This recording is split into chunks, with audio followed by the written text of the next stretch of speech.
বাগেরহাটে ঘরে ঢুকে অবসরপ্রাপ্ত শিক্ষককে পিটিয়ে হত্যা।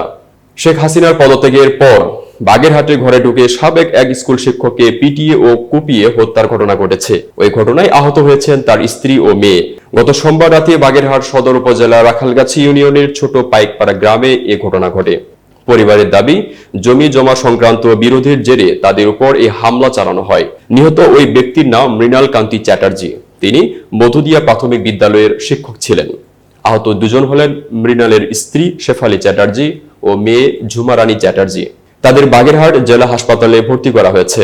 চিকিৎসাধীন অবস্থায় শেফালী চ্যাটার্জি এই প্রতিবেদককে বলেন, সোমবার সন্ধ্যার দিকে একদল লোক এসে বাড়িতে ঢিলা মারছে।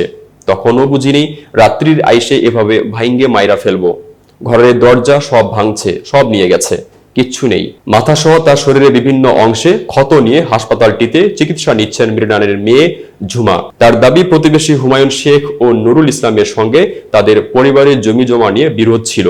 সোমবার সন্ধ্যায় নুরুল ইসলাম বাড়িতে লোকজন নিয়ে এসে হুমকি দিয়ে যায়। পরে ওই রাতেই মুখোশ পরে তাদের উপর হামলা চালিয়ে ভাঙচুর ও লুটপাট করে। ঘরের সবকিছু নিয়ে গেছে হামলাকারীরা। এসব বলতে বলতে কান্নায় ভেঙে পড়েন ঝুমা।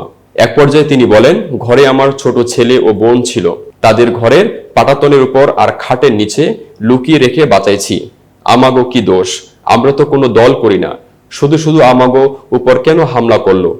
আমার বৃদ্ধ বাবাকে হাতুড়ি দিয়ে পিটাই মেরে ফেললো। এতক্ষণ বার্তা বৈঠকের সাথে থাকার জন্য ধন্যবাদ।